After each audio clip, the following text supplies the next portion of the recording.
melaksanakan kewajiban kita yaitu menuntut ilmu. Salawat serta salam kepada kita haturkan kepada Nabi besar Muhammad SAW. Dan alhamdulillah hari ini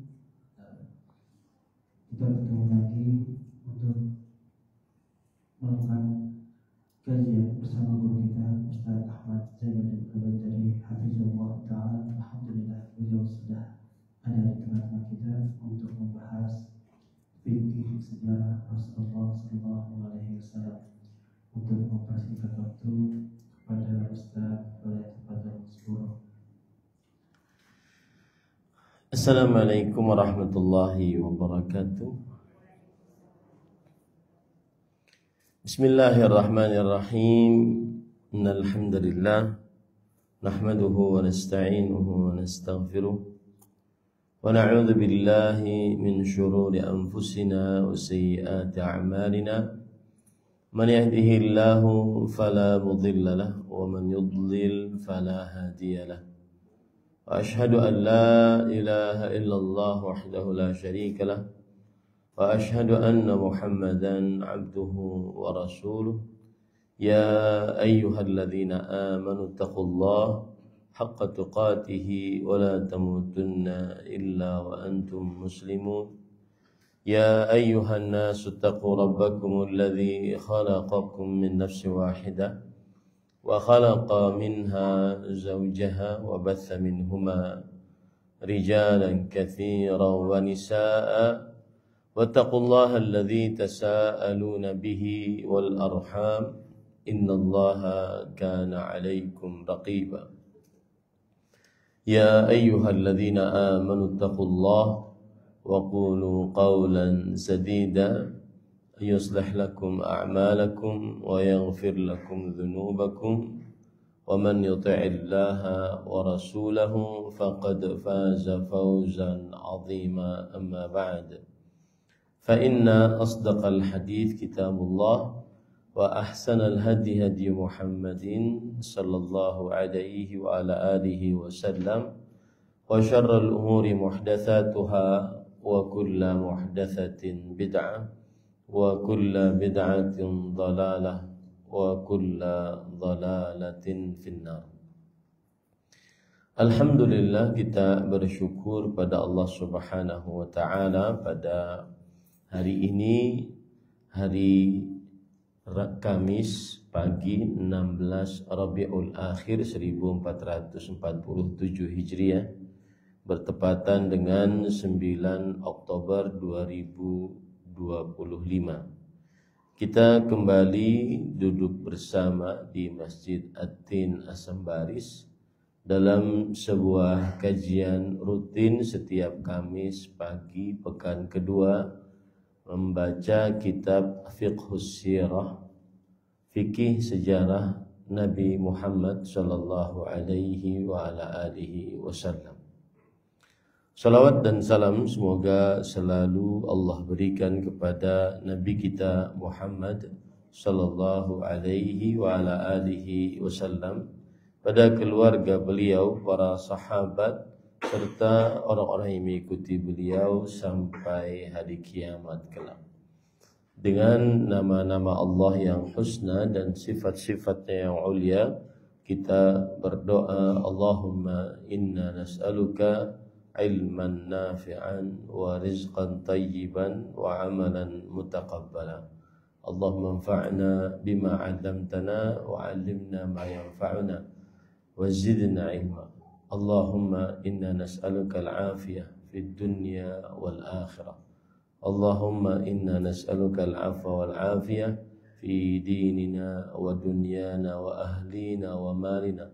Allahumma astur awratina wa amin rawatina wahfadna min bayni aydina wa min khalfina wa an aymanina wa an shama'ilina wa min fawqina wa na'udzu bi'azamatika an nughtala min tahtina. Allahumma amin. Ahibati fillah, hafanillahu iyyakum, Bapak Ibu, saudara-saudari jamaah Masjid At-Tin As-Sambaris yang saya cintai karena Allah, Semoga Allah Subhanahu wa taala selalu memberikan afiat kepada kita di dunia dan di akhirat. Pada kesempatan kali ini kita membahas tentang bab yang baru, yaitu penulis mengatakan atau pembahasan yang baru, al-mabhatsus tsamin, pembahasan yang ke-8, yaitu ra'yuhu sallallahu alaihi wasallam lil aghnam. Nabi Muhammad sallallahu alaihi wasallam menggembala kambing. Penulis berkata, marra ma'ana anna ar-rasul sallallahu alaihi wasallam kana yar'a al-ghanama ma'a akhihi min ar-radha'ah fi diyari Bani Sa'ad 'indama ja'ahu al-malakan wa shaqqa sadrahu.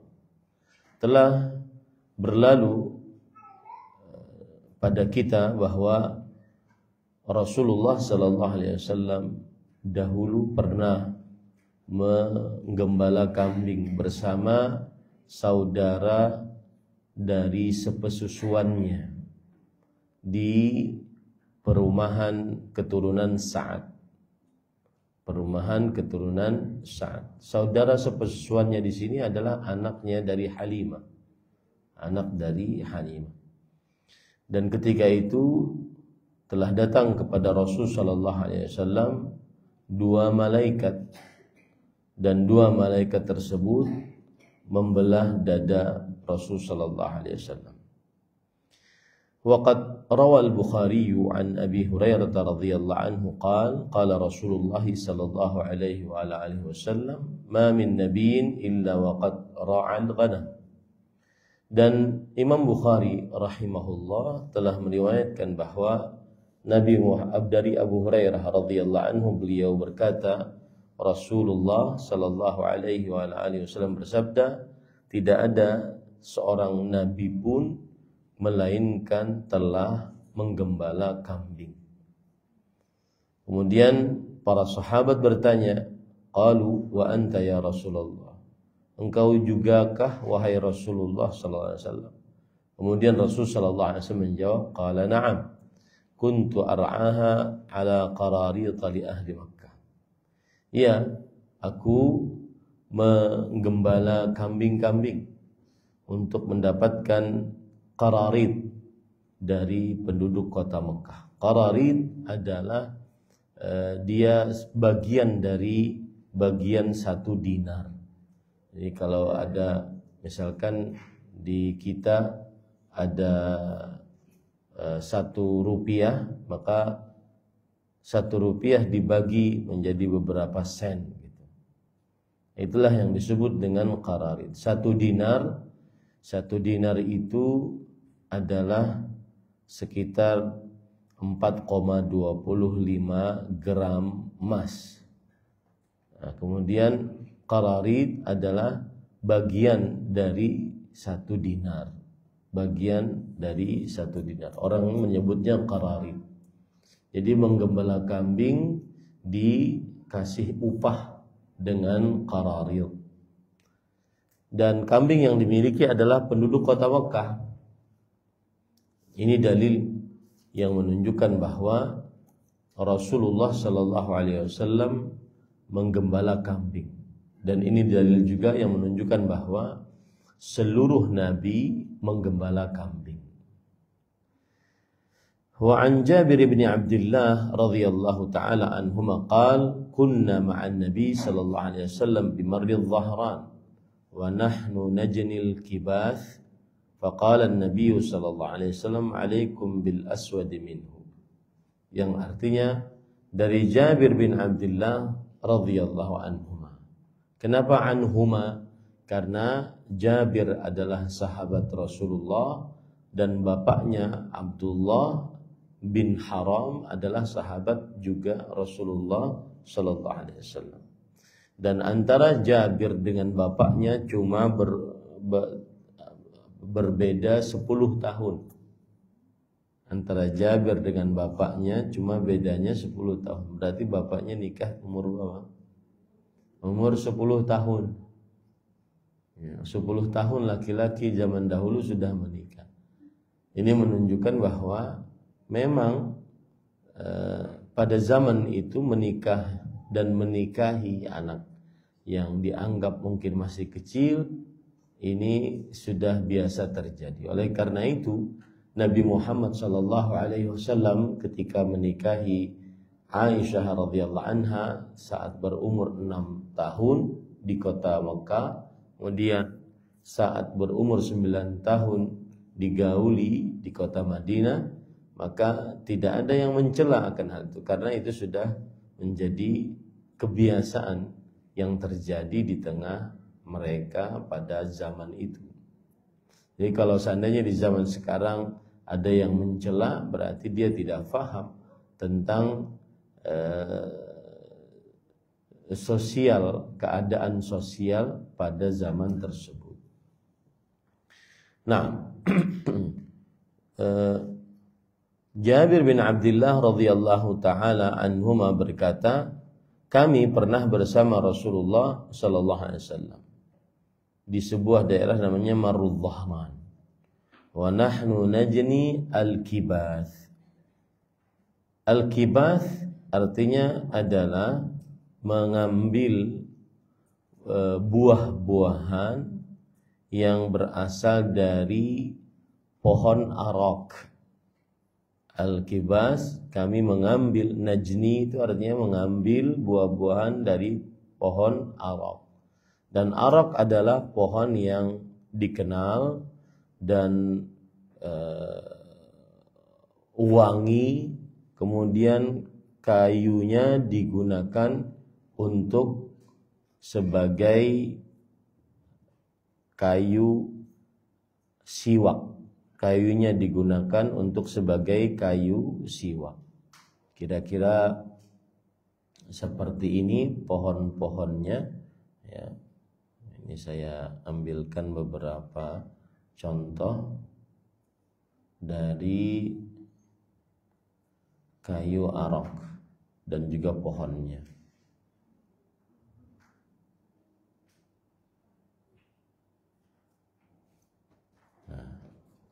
Biar kita tahu bahwa Rasulullah Sallallahu Alaihi Wasallam beliau pernah melihat pohon seperti ini, namanya pohon arak. Kemudian ini kayunya, kayu yang biasa digunakan untuk bersiwak. Ya. Kemudian ini buahnya. Nah, waktu itu Jabir bin Abdullah radhiyallahu anhuma beliau bersama Rasul sallallahu alaihi wasallam melewati Marrul Dhahran, sebuah daerah, dan waktu itu beliau memetik buah kibath yang saya sebutkan tadi. Lalu Rasul sallallahu alaihi wasallam bersabda, "Alaikum bil aswadi min." Hendaknya kalian mengambil yang hitam. Nah, ini kan ada yang hitam nih. Hendaknya kalian mengambil yang hitam. Ya. Nah, kemudian faqulna ya Rasulullah ka'annaka ra'aital ghanam. Lalu kami bertanya, wahai Rasulullah, seakan-akan engkau pernah menggembala kambing. Kemudian Rasul sallallahu alaihi wasallam bersabda, "Na'am. Wahal min nabiyyin illa waqad ra'aha." Iya, bukankah tidak ada seorang nabi kecuali telah menggembalanya. Ini hadis diriwayatkan oleh Imam, yang pertama riwayat tadi Imam Bukhari, kemudian yang ini adalah riwayat Imam Muslim. Taib. Lalu apa yang kita bisa ambil faedah dari hadis atau cerita atau pembahasan bahwa Nabi Muhammad SAW menggembala kambing? Penulis berkata, "Madza nastafidu min qissati ra'ihi sallallahu alaihi wasallam lil aghnam?" Apa yang bisa kita ambil dari bahwa Nabi Muhammad faedah dari kisah Rasul sallallahu alaihi wasallam menggembala kambing-kambing? أولا نقف أولا مع قضية رعي الأغنام هذه التي أجمع عليها الأنبياء. ما من نبي إلا وقد رعى الأغنام. لماذا اتفق هؤلاء الأنبياء جميعا على رعي الغنم؟ يقول ابن حجر رحمه الله تعالى: قال العلماء: الحكمة في إلهام الأنبياء رعي الغنم قبل النبوة أن يحصل لهم التمرن برعيها على ما يكلفونه من القيام بأمر أمتهم. Kita pelajari dulu mengapa ada kesepakatan bahwa para nabi alaihi wassalatu wassalam seluruhnya menggembala kambing. Kenapa sampai seluruh nabi menggembala kambing? Di sini Al-Hafidh Ibnu Hajar Al-Asqalani rahimahullah, beliau berkata, Al-Hafidh Ibnu Hajar ini ulama Islam abad ke-9 Hijriah. Beliau mempunyai kitab namanya Fathul Bari Syarah Sahih Bukhari. Dan ini kitab adalah rujukan di dalam Syarah Sahih Bukhari. Sedangkan Sahih Bukhari sendiri adalah kitab yang paling suci, paling sahih setelah Al-Quran. Al-Hafidh Ibnu Hajar rahimahullah berkata, para ulama berkata, hikmah dari diberi petunjuknya para nabi untuk menggembala kambing sebelum menjadi nabi adalah agar terjadi pada mereka latihan mendidik dan memelihara atas apa yang akan dibebani untuk mereka, yaitu berupa mendidik, memberi pengarahan kepada umat-umat mereka. Jadi para ikhwan yang dirahmati oleh Allah Subhanahu wa taala, para nabi alaihi wassalatu wassalam, mereka adalah penggembala kambing saat kecil mereka, agar mereka menjadi seorang yang penggembala atau pemelihara, pengarah, penunjuk kepada manusia saat mereka sudah dewasa. Saat mereka sudah dewasa. Kama qaddara li Musa wa Muhammadin sallallahu alaihi wasallam wa ghairihima min al-anbiya salawatullahi wa salamuhu alaihim fi ibtida'i amrihim ri'ayatil ghanam liyatadarraju min ri'ayatil hayawanil bahimi wa islahi ila ri'ayati bani Adam wa da'watihim wa islahi. Sebagaimana yang sudah ditakdirkan untuk Nabi Musa dan Nabi Muhammad sallallahu alaihi wasallam dan nabi-nabi selainnya alaihi wassalatu wassalam. Saat awal-awal mereka menggembala kambing agar mulai perlahan-lahan belajar mengurus, mengarahkan, memelihara hewan-hewan, ya, sampai nanti kalau sudah besar mengurus, memelihara, mengarahkan anak-anak manusia, mendakwahi mereka dan juga memberikan pengarahan yang terbaik kepada manusia. Nah, ini yang harus dipahami baik-baik. Falikai yakuna ad-da'iyatu najihan fi da'watihi la budda ba'da al-ilmi min at-tadarruji wat-tadarrubi al-amali. Nah, ini penting sebenarnya untuk para pendakwah. Agar seorang pendakwah sukses di dalam berdakwahnya, maka hendaklah ia setelah berilmu, maka dia perlahan melatih dalam mengamalkan ilmu tersebut. Ini penting untuk orang tua juga, karena para orang tua adalah sebenarnya pendakwah untuk anak-anaknya, terutama kepala keluarga, dan setelahnya adalah ibu rumah tangga. Mereka adalah orang-orang yang merupakan penanggung jawab apa yang terjadi dalam rumah. Maka perlahan-lahan berusaha belajar mendidik anak-anaknya, tidak langsung cepat bisa mahir. Berdakwah juga demikian. Makanya saya kalau bertemu dengan adik-adik kelas, para pendakwah, para ustadz, saya bilang harus membiasakan diri untuk berdakwah. Karena ad-da'wah tahtaj ila at-tadarruj wa tamarrun. Dakwah memerlukan latihan, memerlukan perlahan-lahan, tidak langsung kemudian dia berhadapan dengan orang banyak. Kita dahulu saat di pesantren sering dinasihati orang besar adalah orang yang mengajar orang lain di musola-musola kecil sebelum nanti di panggung-panggung besar. Nah, ini kadang-kadang terlewat, terutama kalau sudah di zaman media sosial. Kadung masyhur dahulu, kadung terkenal, kadung padahal masih muda gitu. Masih umurnya 20-an, 30-an sudah terkenal, sudah diundang ke sana kemari. Akhirnya kadang kesandung dengan hal-hal yang sepatutnya tidak tersandung. Jadi harus tadarruj, perlahan-lahan, harus tadarrub al-ilm, harus melatih ilmu tersebut agar bisa diamalkan.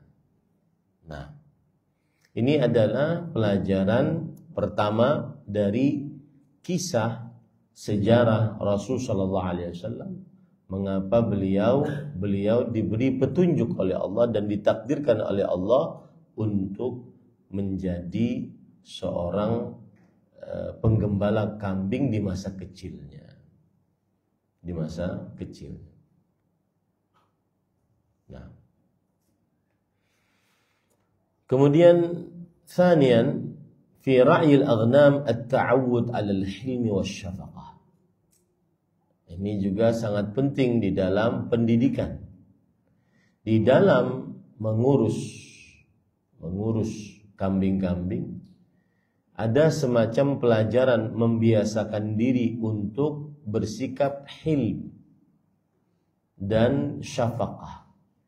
Al-hilm artinya adalah sabar dan tidak mudah membalas dendam. Dan itu sangat diperlukan di dalam berdakwah, di dalam mengurus umat, bersabar dan tidak mudah membalas dendam. Wasyafaqah, dan kasih sayang terhadap yang didakwahi. Li'annahum idza sabaru 'ala ra'iha wa jam'iha ba'da tafarruqiha fil mar'a alifu min dzalika sabra 'ala al-ummah. Karena mereka kalau sabar saat menggembala kambing, mengumpulkan kambing kalau digembalakan dia kesana kemari gitu. Nah, setelah dia terpisah kesana kemari lalu dikumpulkan dengan sabar mengumpulkan satu-satu kadang-kadang. Maka akhirnya para rasul tersebut terbiasa dari hal tersebut untuk bersabar terhadap umatnya. Wa arafu ikhtilafa taba'iha, dan akhirnya para rasul tersebut mengetahui perbedaan sifat-sifat umatnya. Ada yang sukanya begini, cara menanggulanginya begini. Ada yang sukanya begitu, cara menanggulanginya begitu. Ya, berbeda-beda, tidak sama. Waqtilaf uquliha, dan perbedaan akal-akal masing-masing. Perbedaan kemampuan masing-masing. Itu yang juga dipelajari dari orang-orang yang mereka menggembala kambing. Fajabaru kasirah wa rafaqu bidha'ifiha. Maka orang yang belajar dari penggembalaan kambing, maka dia akan sering mempunyai sifat kasih sayang. Ya, mereka sangat penyayang terhadap orang yang lemah. Mereka sangat perhatian terhadap orang yang kesulitan. Dan itu yang terjadi pada para rasul alaihi wassalatu wassalam. Fayakunu tahammuluhum limasyaqqati dzalika ashal mimma law kulliful qiyama bidzalika min awwali wahla. Nah, kalau seandainya itu sudah mereka rasakan saat menggembala kambing, maka itu akan terjadi pada saat para rasul alaihi wassalatu wassalam menghadapi umat manusia. Kalau seandainya mereka tidak menggembala kambing terlebih dahulu, maka itu akan susah, akan merasa berat saat menghadapi manusia. فكانت تدرج في ذلك برعيهم للأغنام التي هي مختلفة الطباع وفيها الضعيفة والعرجاء والتي ترغب تسلق الجبال وفيها التي لا تتمكن من تجاوز الأودية فيتعلم مع الأغنام تحقيق الرغبات المتفرقة تمهيدا وتدريجا لمواجهة البشر في رغباتهم وقضاياهم المختلفة. Maka ketika perlahan-lahan di dalam menggembala kambing, yang mana kambing itu beda-beda sifatnya. Ada yang lemah kambing itu, ada yang pincang, ada yang dia naik ke gunung padahal disuruh turun, ya. Ada yang tidak sanggup untuk melewati lembah, otomatis pemimpinnya dan penggembalanya harus mengarahkannya, ya. Maka dari situ dia belajar dari bersama kambing-kambing tersebut bagaimana cara menyelesaikan keinginan-keinginan yang berbeda-beda dari umatnya. Ini adalah sebagai pendahuluan dan pembelajaran perlahan-lahan dari Allah Subhanahu wa taala untuk para nabi tersebut saat nanti menghadapi manusia dengan berbagai macam keinginannya dan dengan berbagai macam permasalahan-permasalahan yang mereka hadapi. Ini beda-beda, ya. Nah, begitu juga orang tua menghadapi anak-anak. Nah, ini ada pelajaran menarik kita di dunia lembaga pendidikan itu. Kadang sebagian hanya memikirkan siapa yang paling excellent dan siapa yang paling rendah. Kita jarang memikirkan orang-orang yang di tengah ini. Yang paling excellent karena dia berprestasi, yang paling rendah karena dia mungkin tidak naik kelas. Sedangkan yang di tengah-tengah tidak diperhatikan. Nah, ini orang tua harus jeli. Jangan sampai dibiarkan anak-anaknya yang pertengahan ini tidak diperhatikan. Kadang-kadang kalau seandainya anak pertama yang paling excellent, nilainya dia yang paling diperhatikan. Yang paling diperhatikan juga adalah yang paling rendahan. Sedangkan yang pertengahan tidak, bahkan disebut pun tidak. Nah, ini sebuah kekeliruan. Pernah terjadi di sebuah lembaga pendidikan, saya tidak bisa menyebutkannya, bahwa sebagian anak-anak yang pertengahan ini stres karena merasa tidak diperhatikan oleh ustadznya, oleh lembaga pendidikannya. Padahal itu adalah anak-anak perempuan misalkan.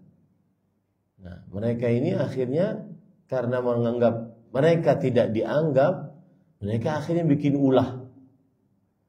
Jadi na'udzubillah, mohon maaf ibu-ibu, saat haid dia telanjang, kemudian membiarkan darah haidnya keluar begitu saja, dia lari demi mencari perhatian. Nah, ini adalah sifat yang bermacam-macam dari orang yang kita hadapi untuk kita didik, kita pelihara, kita perbaiki. Jangan sampai terlewat dari anak-anak kita. Begitu juga para pendakwah, yang mana mereka adalah innal ulama warathatul anbiya. Sesungguhnya para ulama adalah pewarisnya para nabi. Para nabi menggembala kambing untuk tujuan salah satunya belajar bagaimana menghadapi sifat dan keinginan yang bermacam-macam dari umatnya kelak. Sebagaimana kambing, sifat dan keinginannya bermacam-macam. Ada yang ingin naik gunung padahal disuruh di sini aja. ada yang lemah, ada yang terlalu kuat, dan seterusnya. Nah, begitu juga para orang tua, ya, terhadap anak-anaknya, karena orang tua adalah pendidik untuk anak-anaknya. Nah, itu pelajaran yang kedua, yaitu pelajarannya adalah seorang yang mengapa para nabi alaihi wassalatu wassalam mereka menggembala kambing, karena belajar sifat al-hilm, sabar yang tidak mudah membalas dendam, dan belajar sifat kasih sayang, sifat kasih sayang. Karena inna rifqa la ya'ti fi syai' illa zana. Sesungguhnya sikap lembut tidak ada pada sesuatu kecuali akan memperindah sesuatu tersebut. Kecuali akan memperindah sesuatu tersebut. Nah, ini harus belajar karena kita menghadapi orang yang berbeda-beda. Nah, pelajaran yang ketiga dari mengapa para nabi alaihi wassalatu wassalam dan terkhusus Nabi Muhammad sallallahu alaihi wasallam menggembala kambing, fihi tawadhu'ur rasuli sallallahu alaihi wasallam wa tasrihu biminnatillahi alaihi. Di dalam penggembalaan kambing dan kisah penggembalaan kambing Nabi Muhammad SAW, beliau mengisahkan kepada para sahabatnya bahwa dahulu aku menggembala kambing. Ini terdapat rendah hatinya Rasulullah SAW. Kenapa demikian? Dari mana kita pelajari itu? Haitsu dzakara bidayata hayatihi wa ra'yihi lil aghnam. Yang artinya wa ra'yahu lil aghnam. Yang artinya Nabi Muhammad sallallahu alaihi wasallam menceritakan tentang awal mula hidup beliau dan juga penggembalaan beliau terhadap kambing. Wa innaka la tara ba'd al-ashkhas la yastankif an dhikri ayyami hayatihi al-ula yawma kana saghiran wa takabburan wa ta'aliyan wa nisyanan li dha'fi wa hajati. Karena engkau akan melihat ada sebagian orang itu tidak mau bercerita tentang masa kecilnya, masa susahnya dulu, enggak mau cerita dia. Kenapa? Karena menyombongkan diri. Ingin dianggap, oh saya ini dari dulu memang begini keadaannya. Ya, lupa dengan kelemahan dia di masa dulu, lupa dengan kekurangan dia di masa dulu, atau pura-pura lupa gitu, supaya dia tidak diketahui bahwa dia ini dulu miskin gitu. Nah, salah satu bentuk tawadhu Rasulullah sallallahu alaihi wasallam dalam kisah beliau menggembala kambing adalah beliau menceritakan tentang penggembalaan kambing ini, dan itu bentuk tawadhu Rasulullah sallallahu alaihi wasallam. Dan subhanallah, Bapak Ibu saudara-saudari yang saya cintai karena Allah, orang yang tawadhu bukan malah direndahkan, akan tetapi malah dimuliakan oleh Allah. Man tawadha'a lillahi rafa'ah. Barang siapa yang bertawadhu, merendahkan qalbu karena Allah, maka Allah Subhanahu wa taala akan meninggikan derajatnya. وذلك الماضي لا بد أن يذكر حتى يعرف الشخص قيمته وبدايته. Hal-hal yang dahulu itu sebutkan saja sampai orang tahu, sampai dia sendiri tahu bagaimana nikmat Allah yang Allah berikan kepada dirinya. Ya, fayashkuru ni'matallahi alaihi, akhirnya dia bersyukur kepada Allah Subhanahu wa taala. Wa yadhkuru madhihi wa dha'fihi, dan wa dha'fah, dan dia mengingat masa susahnya dulu, masa lemahnya dulu, Fala yata'ala 'alal faqir. Nah, tujuannya adalah agar tidak menyombongkan diri terhadap orang fakir, orang miskin. Nah, ini saya ingin menyinggung, ada beberapa statement di zaman sekarang yang mungkin sebagian orang terlalu berlebihan menganggap tentang kekayaan, ya, menganggap tentang kekayaan. Misalkan ada orang yang mengatakan, kalau ada orang yang mengatakan harta nggak dibawa mati, nggak usah terlalu ambisius dengan ngejar dunia, maka ini adalah ucapan si pemalas yang egois. Ya. Dan ini adalah ucapan pemalas yang egois yang ucapan pecundang yang berlindung di balik agama. Nah, ini hati-hati nih sudah nih. Ya. Biasanya orang-orang berkata seperti ini orang-orang yang diberikan oleh Allah nikmat harta yang luas dan dia mungkin masih muda. Ya. Maka begitulah ketika kekayaan tidak dibangun di atas iman. Islam itu tidak anti terhadap kekayaan dunia. Tetapi Islam mengatur secara proporsional, meletakkan kekayaan tersebut di mana tempatnya. Islam tidak pernah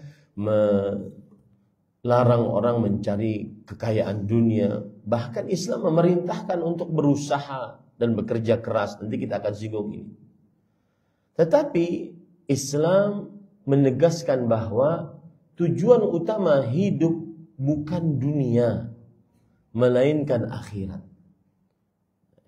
Ya, tujuan utama hidup bukan dunia, melainkan akhirat.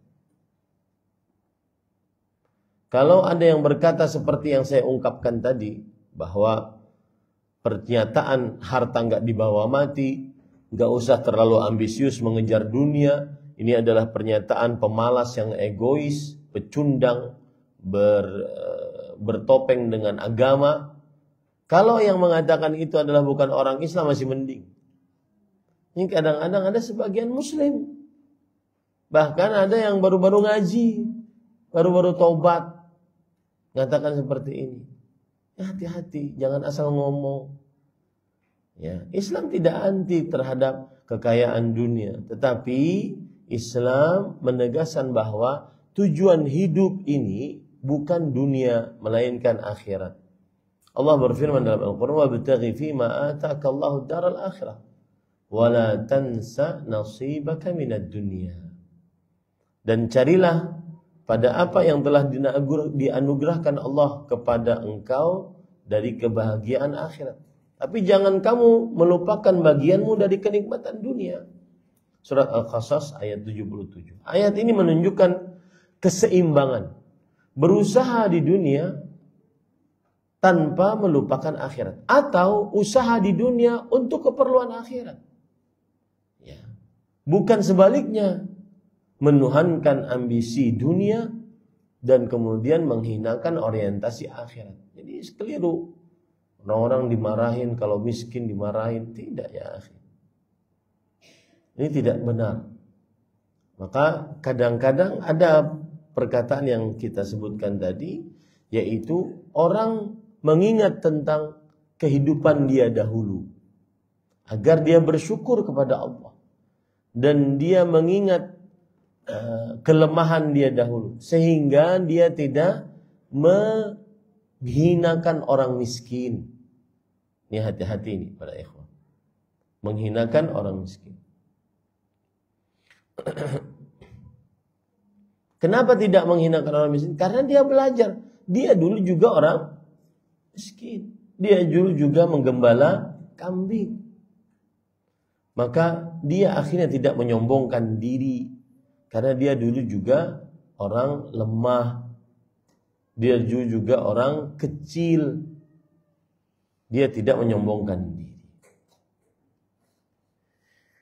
Pernah ada hadis diriwayatkan oleh Imam Ibnu Majah dan disahihkan oleh Imam Al-Albani rahimahullah. Ja'a rajul ila Nabi sallallahu alaihi wasallam yatahaddath ilaihi fa asabahu khaufun minar Rasul sallallahu alaihi wasallam. Ada orang datang kepada Rasul sallallahu alaihi wasallam untuk berbicara kepada Rasulullah SAW. Sebelum ngobrol, beliau takut terhadap Rasul sallallahu alaihi wasallam. Karena menganggap Rasul SAW itu pimpinan, orang tinggi kedudukannya dan seterusnya.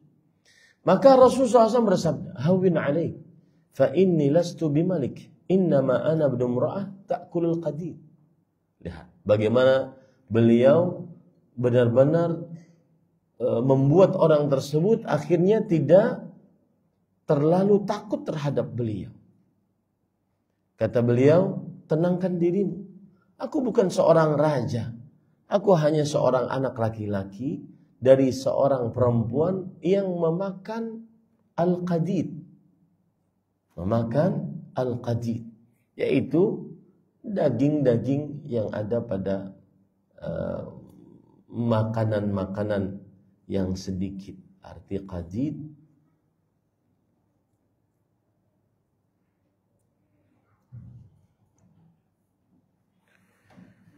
ya, daging yang dipotong-potong, yang kemudian dijemur di bawah matahari.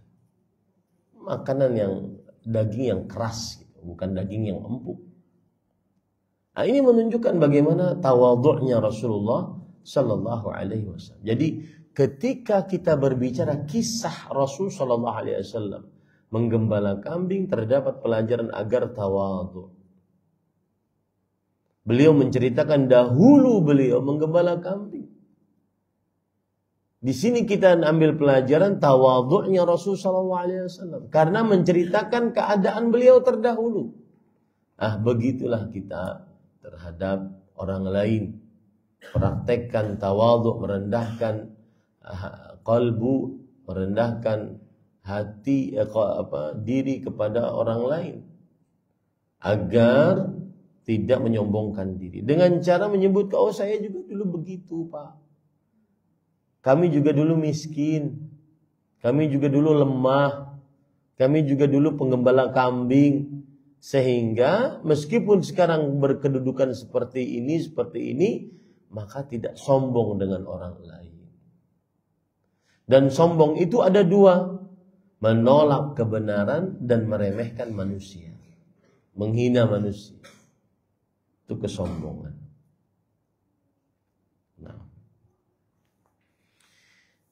Kemudian penulis mengatakan, "Wa inna min madakhil syaitan 'ala syabbil muslim tasmiyatul asna' al-mamnu'ah bighairi musammayatiha syar'iyyah hatta yashula lahu al-wuqu' fiha wa huwa la yash'ur fayatihi syaitan wa yaqul inna min quwwati asy-syakhsiyyah alla tatahaddath ila as-saghir wa la tatawadha' lil faqir wa law ra'aka an-nas bihadhihi as-sifah la faqadat shakhsiyyatuk.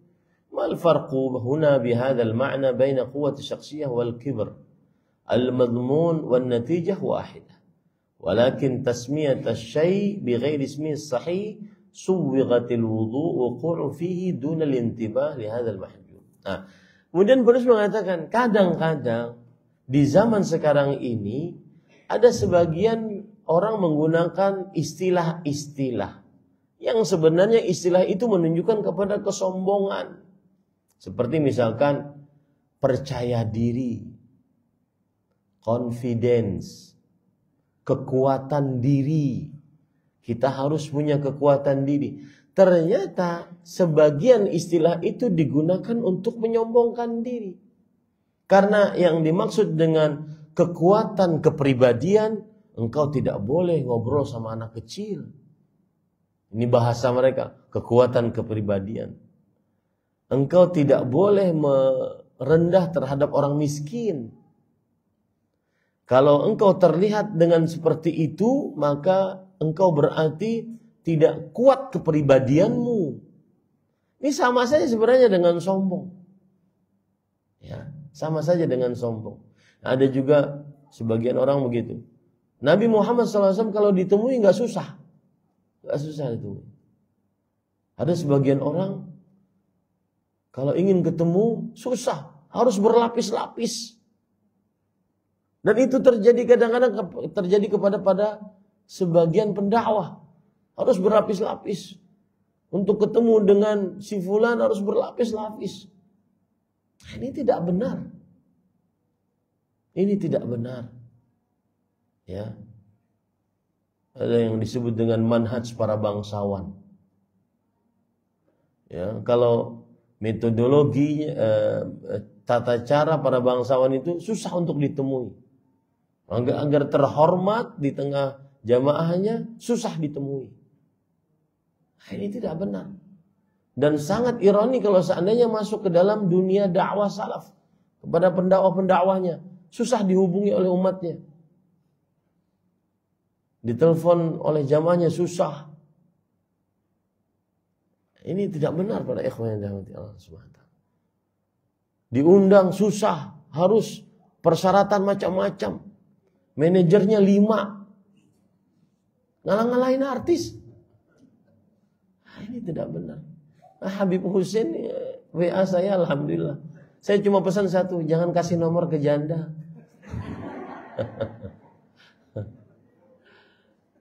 Karena nanti kalau assalamualaikum ustadzi, saya nggak kuat nanti. Ini pada ikhwan yang dirahmati oleh Allah Subhanahu wa taala. Maka jangan sampai seperti itu. Harus punya kekuatan kepribadian. Harus berwibawa. Enggak. Wibawa itu tidak dibuat-buat. Rasul SAW duduk bersama para sahabatnya. Tidak diketahui beliau adalah seorang Nabi Khalilullah Sayyidu Waladi Adam. Kekasih Allah, pemimpin anak manusia. Akan tetapi beliau paling dicintai oleh para sahabatnya. Tidak harus dibeda-bedakan. Ini para ikhwah. Dan ini sangat ironi kalau seandainya saya tidak tahu masuk atau tidak. Kalau seandainya masuk ke dalam dunia dakwah salaf kepada para ustadz. Akhirnya nanti para ustadz ini seperti para artis. Ini tidak benar. Harus ada manajer 5. Ini manajer keuangannya. Ini manajer pendaftarannya. Ini manajer begininya, manajer begininya. Subhanallah. Ya. Ini para ikhwah yang dirahmati oleh Allah. Hati-hati. Tidak boleh ngobrol seasalnya kepada orang. Tidak boleh ngobrol seasalnya. Jangan dibuat. Dan kita pun jamaahnya jangan membuat para ustadz kita seperti itu. Sudah anggap biasa aja ustadznya. Tetap kita hormati ustadznya. Tapi jangan sampai terlalu berlebihan membuat ustadz seperti artis yang harus dikelilingi oleh orang-orang. Tidak boleh masuk kecuali orang-orang tertentu. Dan seterusnya. Nah.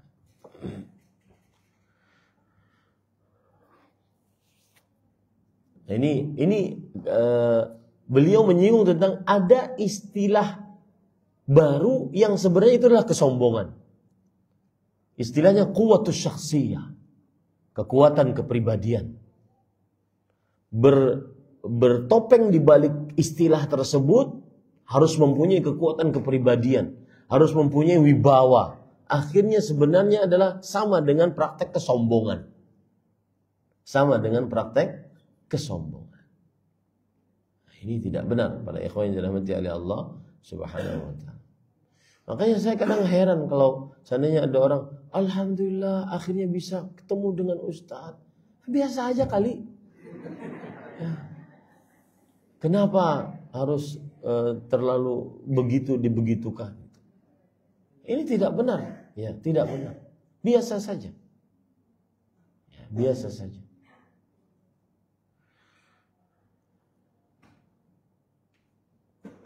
Taib. Kemudian pada ikhwan yang keempat, ra'yul anbiya lil aghnam mundu sigharihim wa i'timadihim fi maksabihim ala anfusihim yush'iru bi ahammiyati i'timadi ad-da'iya ila Allah ala nafsihi.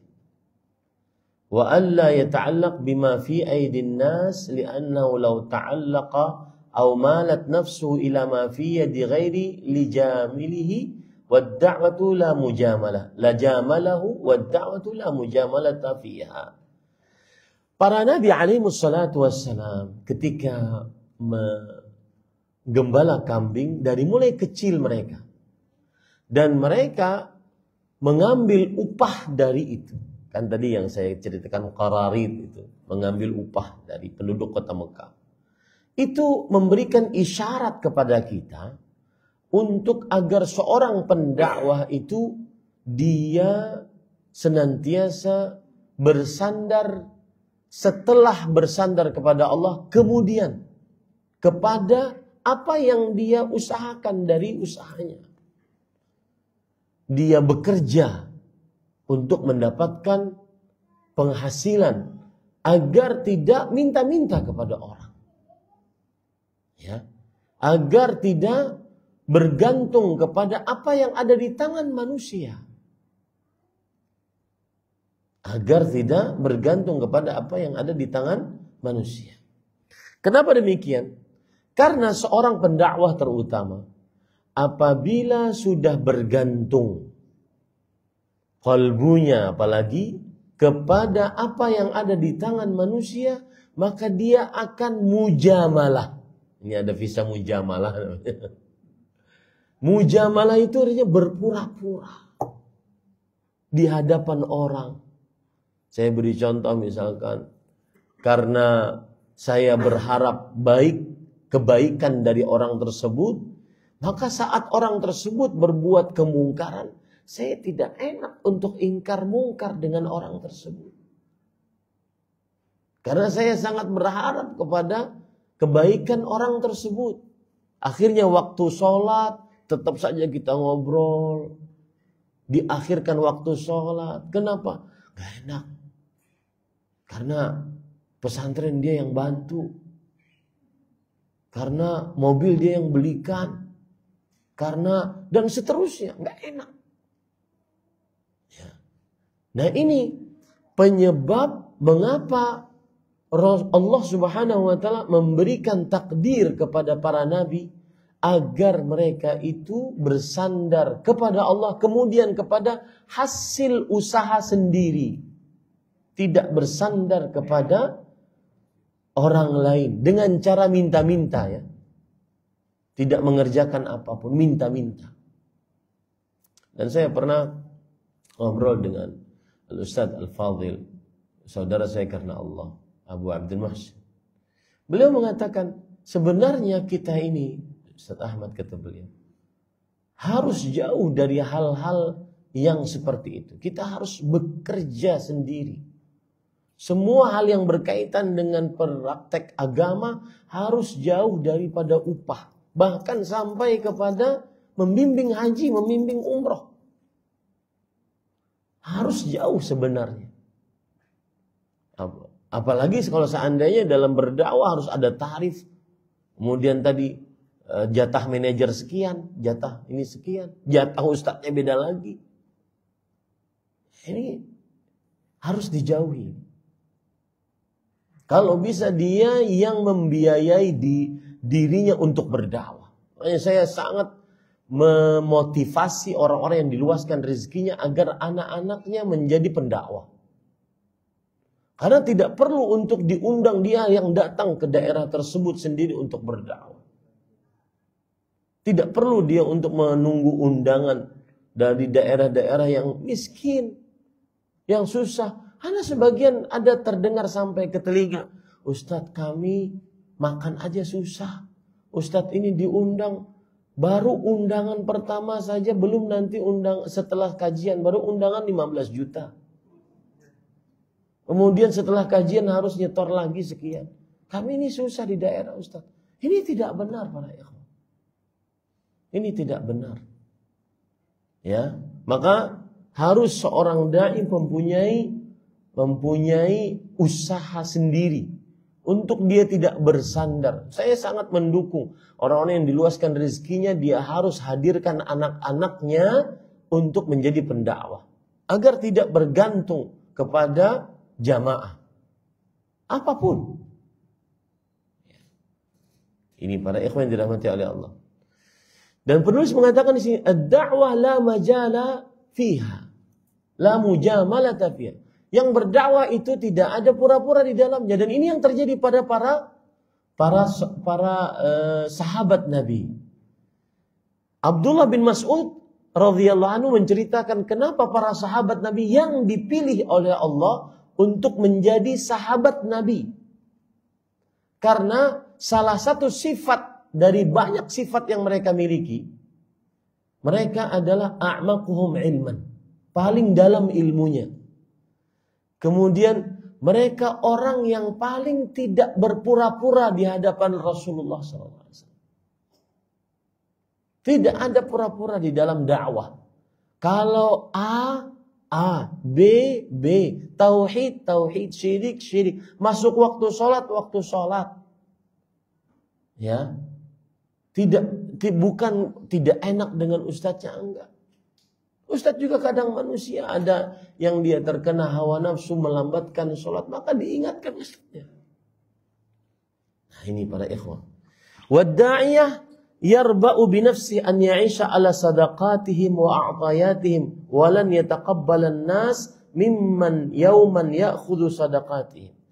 Dan seorang pendakwah, dia jangan sampai hidup dari apa yang diberikan oleh orang kepada manusia. Apalagi kalau dia minta-minta.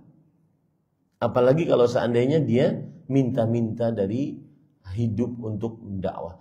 Saya mendengar kisah Syekhul Islam Ibnu Taimiyah rahimahullah. Beliau itu siapa yang membiayainya? Karena kalau kita baca sejarah Syekhul Islam, beliau sibuk dengan berdakwah, mengajar agama, menulis kitab. Dan otomatis orang-orang seperti ini akhirnya sulit untuk mencari pekerjaan, bekerja menghidupi dirinya. Ternyata ada yang membiayainya dari keluarganya. Makanya saya katakan tadi, yang orang-orang yang diluaskan rezekinya, ayo proyeksikan keturunanmu untuk berdakwah.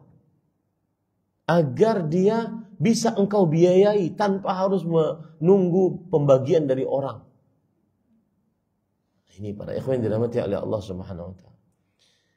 Wa yawman yaqifu yu'azzimuhum wa yudzakkirhum al-akhirah wa yuhadhdhiruhum min ar-rukuni ila ad-dunya.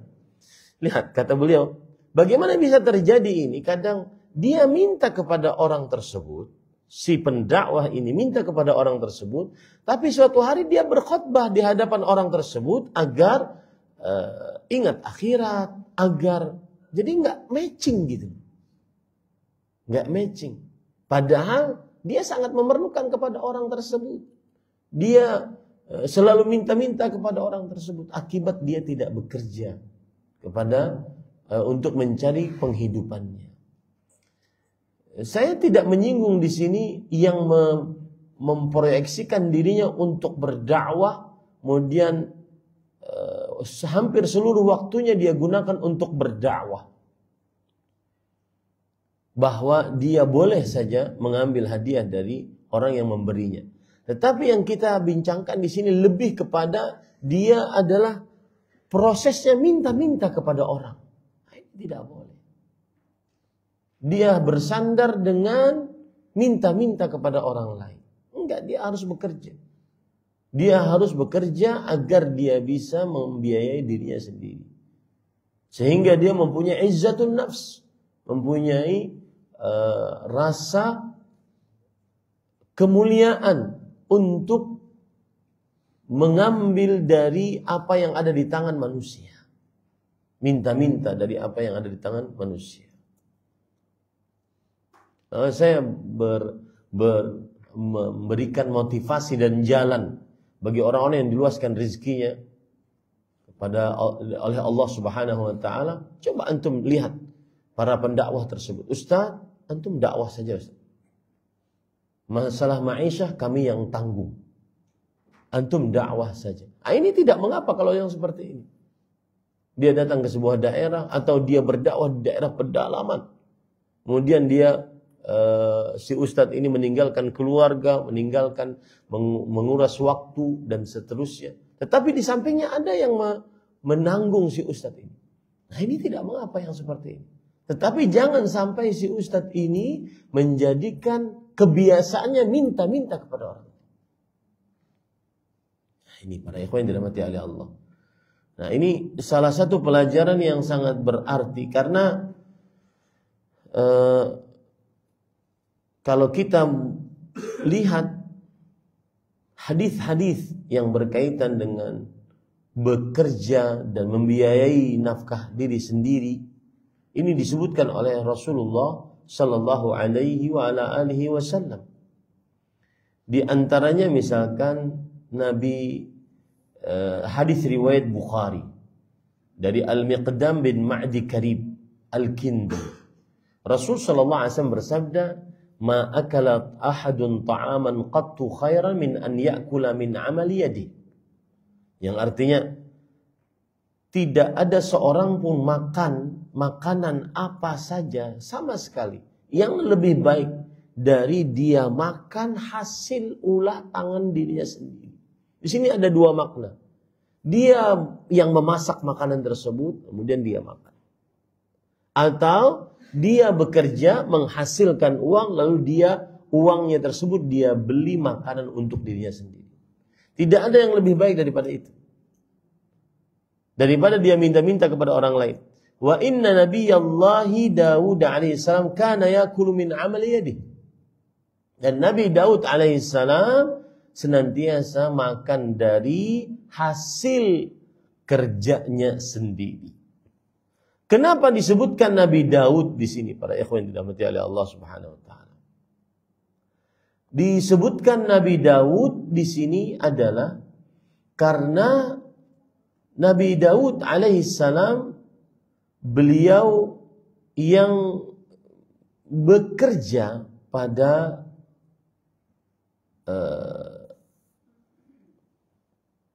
kebiasaan beliau bekerja sendiri. Kebiasaan beliau bekerja sendiri.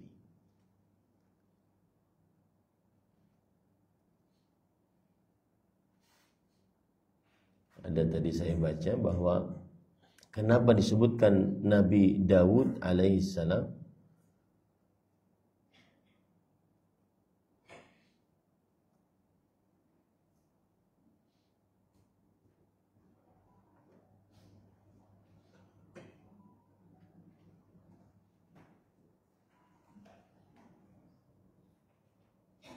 Ya, itu yang sudah saya sebutkan tadi bahwa penyebutan khusus Nabi Daud alaihissalam karena beliau bekerja. Ya, beliau bekerja. Wal hikmah fi takhsisi Daud alaihissalam bidzikr anna iqtisaru fi akli ala ma ya'malu bi yadihi lam yakun min al hajah li'annahu kana khalifatan fil ard kama qala ta'ala wa inna mabtagha al akla min tariqil afdal.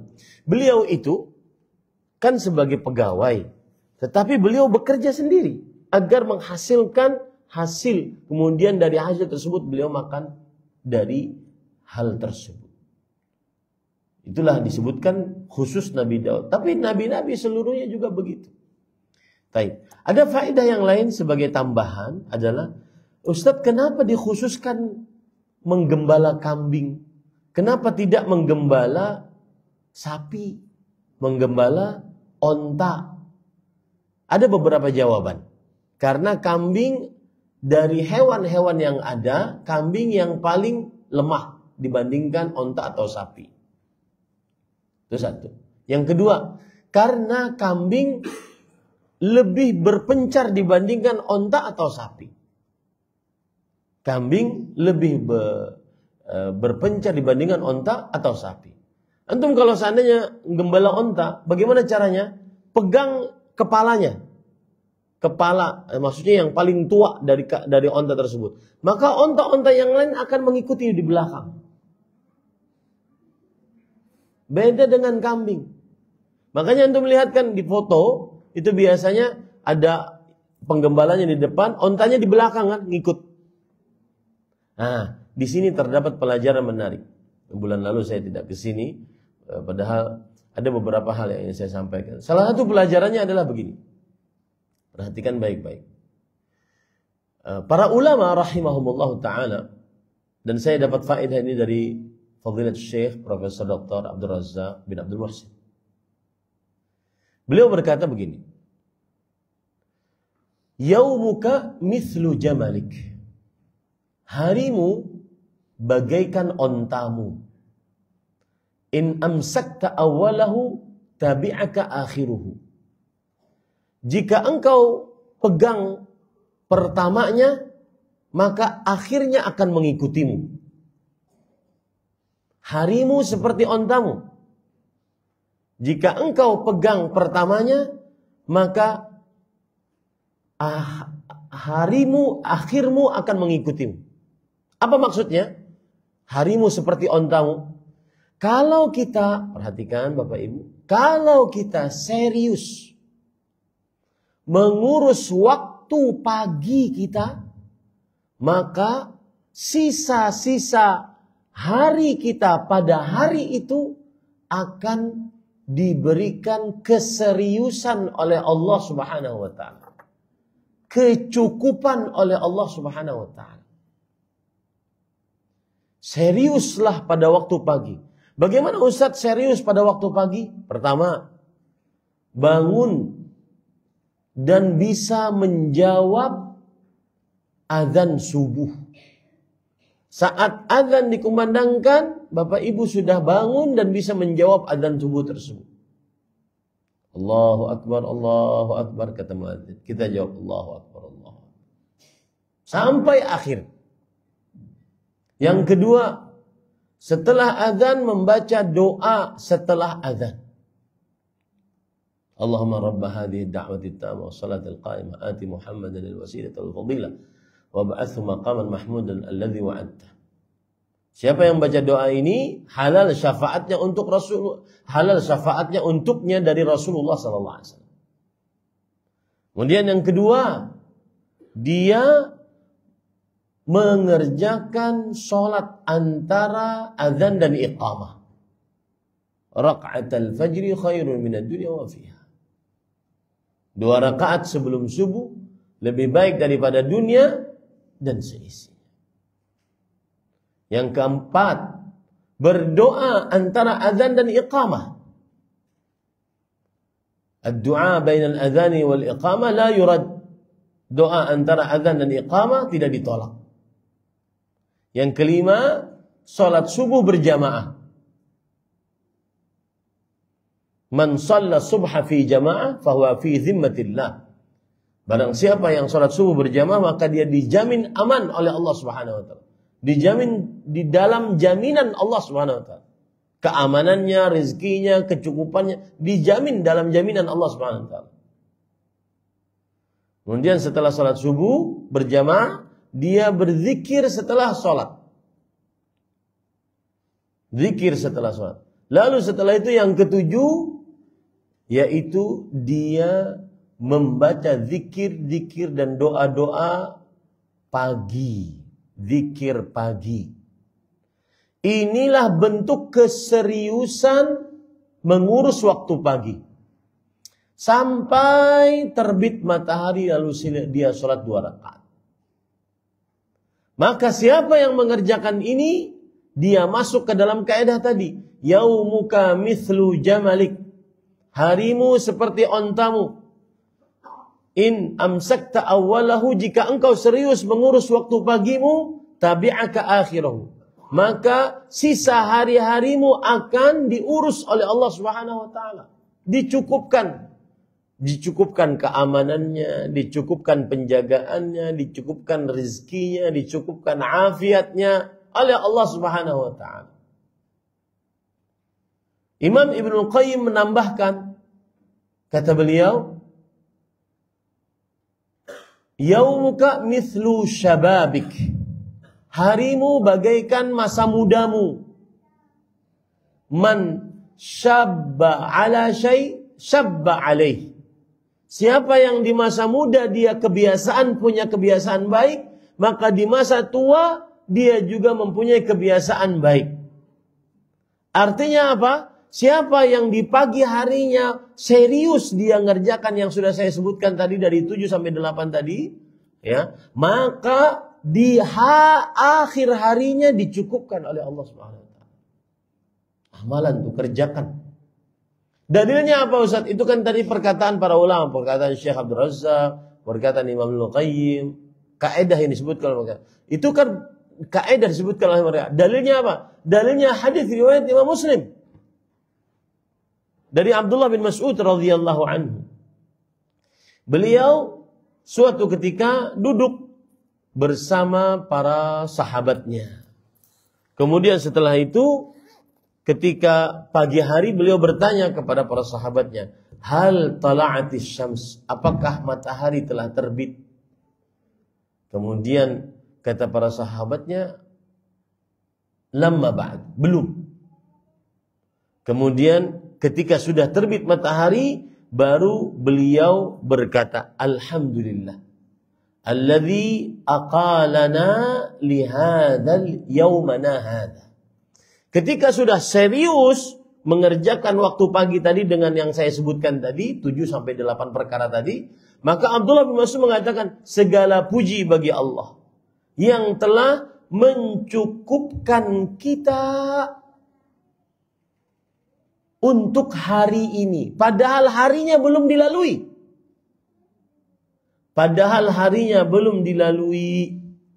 Maka ibu-ibu, saudari-saudari muslimah, seriuslah mengurus waktu pagimu. Ustaz, kami perempuan bagaimana? Itu kan sholat di masjid berjamaah tadi. Silahkan kalau mau pergi ke masjid bisa, alhamdulillah. Kalau tidak, maka itu mencakup kebiasaan perempuan juga di dalam rumahnya. Nah, ini para ikhwan yang dirahmati oleh Allah Subhanahu wa taala. Nah, ini salah satu faedah yang kita bisa ambil tadi dari onta. Ya. Artinya, kenapa Nabi alaihi wassalatu wassalam diberikan petunjuk untuk menggembala kambing, bukan onta atau sapi. Maka akhirnya saya membicarakan onta tadi. Ya kan? Akhirnya kepada sesuatu yang berkaitan dengan onta.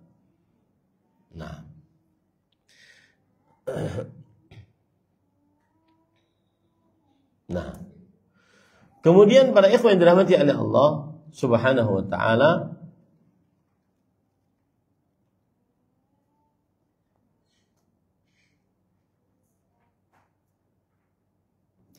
ada pelajaran juga ketika Rasulullah SAW tadi bersabda bahwa tidak ada seorang nabi pun kecuali menggembala kambing. Dan aku menggembala kambing untuk mendapatkan upah beberapa qararid dari penduduk kota Mekah. Pelajarannya adalah anna takassub la yaqdahu fi tawakkul. Orang yang bekerja itu tidak mencemari perasaan tawakal. Orang yang bekerja tidak mengurangi tawakal. Bahkan itu sebenarnya praktek tawakal. Yang bekerja tidak mencemari tawakal. Tetapi sebenarnya tawakal yang sebenar-benarnya adalah dengan melaksanakan sebab dan bersandar kepada Allah Subhanahu wa taala. Ini para ikhwan yang dirahmati oleh Allah Subhanahu wa taala. Nah, itu kira-kira yang bisa disampaikan pada kesempatan kali ini, pembahasan yang ke-8 dari sejarah Rasulullah sallallahu alaihi wasallam. Insyaallah taala kita akan bahas pembahasan yang ke-9, kisah Nabi Muhammad sallallahu alaihi wasallam dengan Bahira. Kisah Nabi Muhammad sallallahu alaihi wasallam dengan Bahira. Baik. Cukup kiranya, jika ada yang ingin ditanyakan dipersilahkan. Atas ilmu yang saya sampaikan pada pagi hari ini, bagi jemaah yang ingin bertanya dipersilakan. Untuk ibu-ibu, mungkin ada yang mau ditanyakan?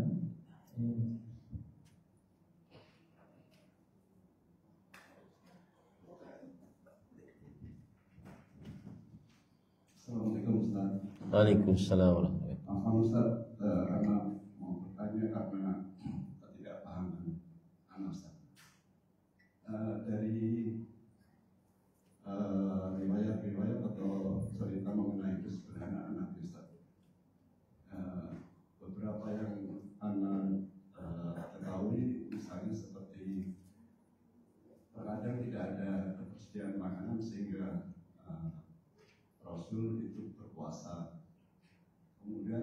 sepeninggal Nabi itu Ana pernah dapatkan riwayat pada saat Rasul sholat, pada saat mau sujud itu bahkan kakinya Aisyah itu harus digeser. Kemudian tempat tidur Nabi terbuat dari dedaunan kalau nggak salah Ustaz. Sampai ketika bangun itu berbekas di beliau. Kemudian ada baju perang Nabi yang harus digadekan kepada kaum Yahudi. Nah, Ustaz sebagai orang awam kita melihatnya sepertinya kok ini seorang pemimpin negara, pemimpin umat sangat sederhana sekali, Ustaz. Sepertinya kok berbeda dengan Raja Romawi misalnya kayak gitu, Ustaz. Nah, dari kesederhanaan Nabi ini apa yang bisa kita ambil hikmahnya atau pesan atau apa Ustaz ya, supaya bermanfaat banget buat anak terutama Ustaz. Terima kasih. Jazakumullah khair, barakallahu fikum. Sebelum kita mengambil hikmah, kita dudukan dulu permasalahan. Apakah Nabi itu miskin atau kaya? Maka jawabannya para ikhwah, ini dibicarakan oleh para ulama rahimahumullah ta'ala. Di antara Syekhul Islam Ibnu Taimiyah rahimahullah, bahwa Nabi itu tidak miskin atau fakir yang maknanya adalah dia sangat lemah atau sangat memerlukan, yang sangat berat memerlukan kepada orang lain. Beliau juga tidak kaya yang berlebih-lebihan. Akan tetapi beliau berkecukupan dan lebih memilih kepada sikap zuhud terhadap dunia. Sikap zuhud terhadap dunia. Contoh misalkan yang Bapak sebutkan tadi, hadis riwayat Bukhari Muslim. Aisyah radhiyallahu anha, beliau bercerita, in kunna lananzuru ilal hilal, thumma al-hilal, thumma al-hilal, thalathatu ahillah fi syahrain, wa ma uqida fi buyuti Rasulillah sallallahu alaihi wasallam. Kita memperhatikan bulan purnama, kemudian bulan purnama, kemudian bulan purnama. 3 bulan purnama dalam 2 bulan. Jadi 2 bulan setengah. Dan tidak pernah ada di dalam rumah-rumah Rasul sallallahu alaihi wasallam api yang dinyalakan. Artinya tidak memasak. Di sini Rasulullah sallallahu alaihi wasallam khususnya saat berada di kota Mekah, maka beliau senantiasa membiasakan diri beliau dalam keadaan penuh keterbatasan. Penuh keterbatasan. Tetapi ketika terjadi di kota Madinah penaklukan-penaklukan, datang harta dari peperangan-peperangan, maka beliau tidak mengumpulkan harta tersebut untuk diri beliau sendiri. Akan tetapi beliau meletakkannya di jalan Allah Subhanahu wa ta'ala.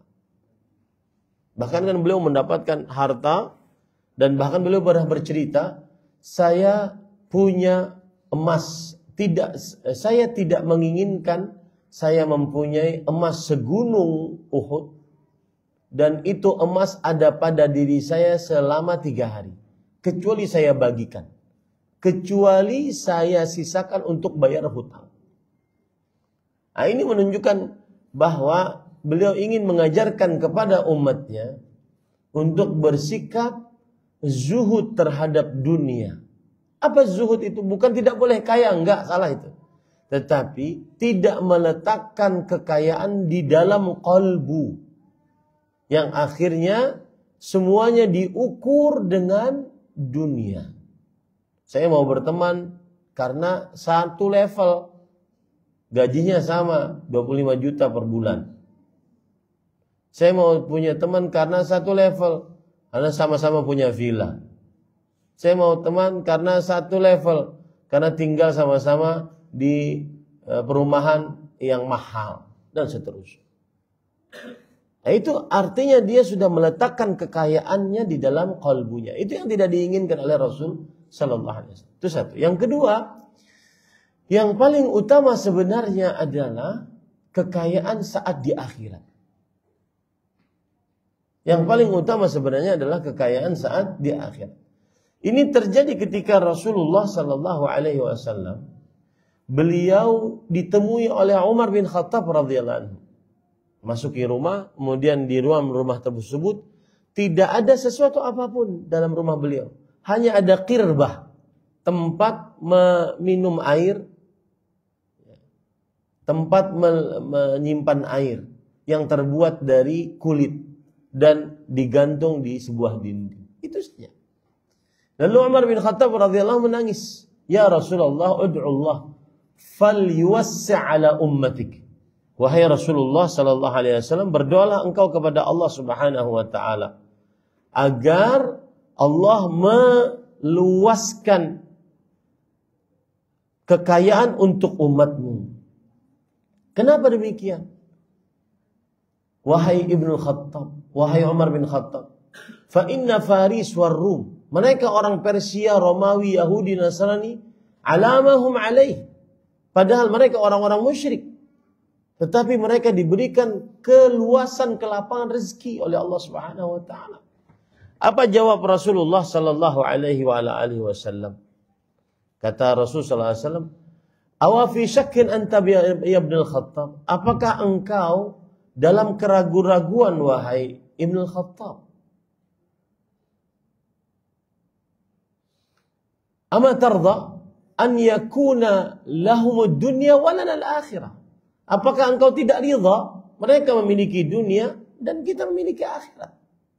Nah, itu hikmah dari Rasul sallallahu alaihi wasallam lebih memilih zuhud di dunia.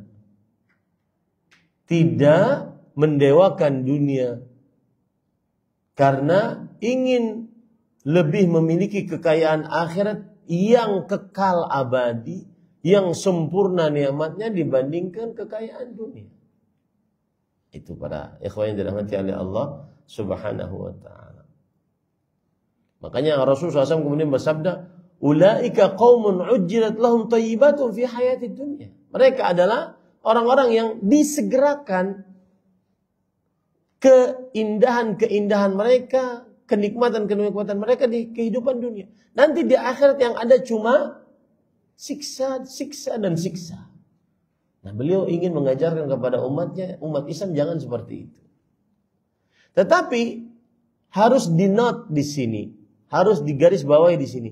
Bukan berarti Islam mengajari kita untuk miskin. Tidak.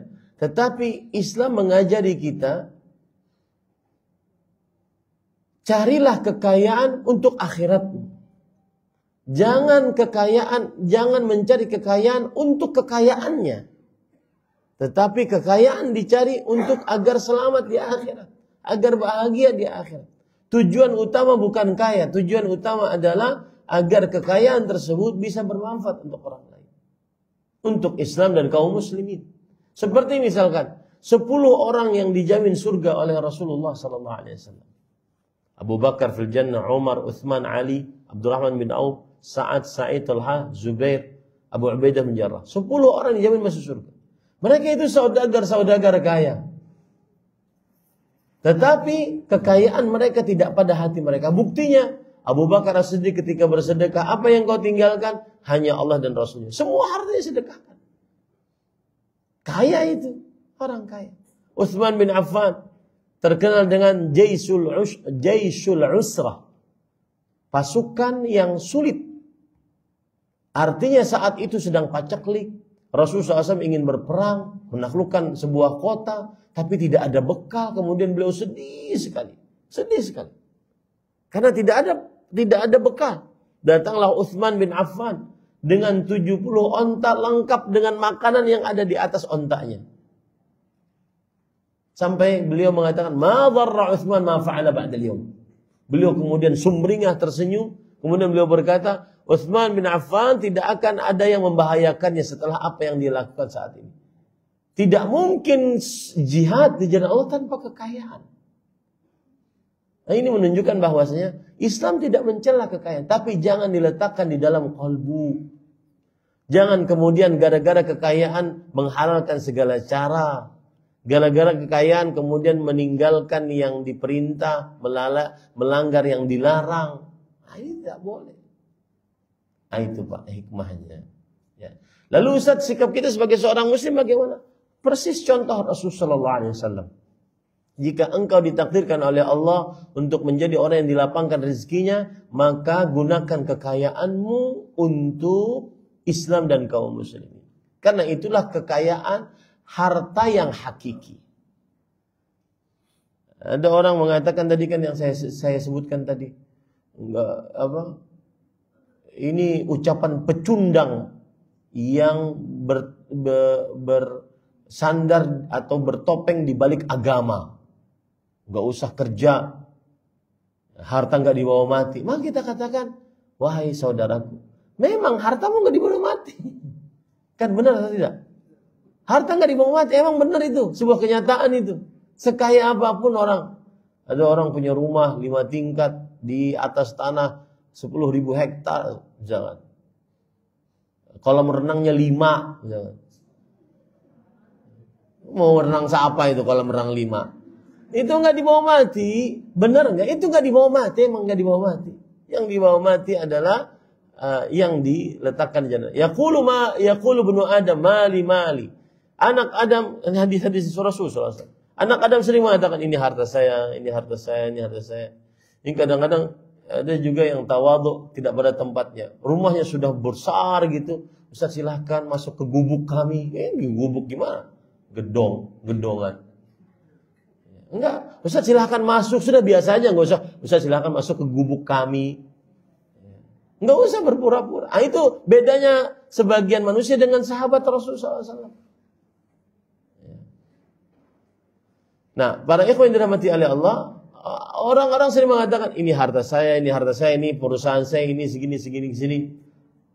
Wallahi malaka min malik ya bani Adam illa ma akalta fa afnait aw labista fa ablait aw tasaddaqta fa amdait. Wahai anak Adam, demi Allah engkau tidak memiliki harta kecuali yang engkau makan dan itu akan jadi kotoran. Engkau pakai itu akan hancur. Yang engkau sedekahkan itu yang akan tersisa. Itulah harta sebenarnya. Nah, ini pada ikhwan dirahmati Allah. Jadi jawaban saya ringkasnya, kita ketahui dulu bagaimana sebenarnya Rasulullah SAW. Beliau itu tidak kaya, tidak miskin, tapi berkecukupan. Tidak kaya yang terlalu berlebihan, kemudian tidak miskin yang sangat memerlukan orang, tetapi berkecukupan. Dan beliau memakai konsep zuhud terhadap dunia, artinya apa? Karena zuhud itu kepengertiannya begini kata para ulama, tarku ma la yanfa'u fil akhirah, meninggalkan sesuatu yang tidak bermanfaat untuk kehidupan akhirat. Meninggalkan sesuatu yang tidak bermanfaat untuk kehidupan akhirat. Nah, kemudian hikmahnya, kalau Bapak tadi nanya, apa hikmahnya Rasulullah SAW seperti itu? Agar mengajari umatnya bahwa kaya boleh, tetapi jangan diletakkan dalam qalbu. Tetapi diletakkan untuk jalan Allah Subhanahu wa taala. Yang kedua, bahwa kekayaan dicari untuk agar kita beribadah kepada Allah Subhanahu wa taala, bukan untuk tujuan kaya itu sendiri. Wallahu a'lam. Nah, ada lagi? Ibu-ibu? Silakan.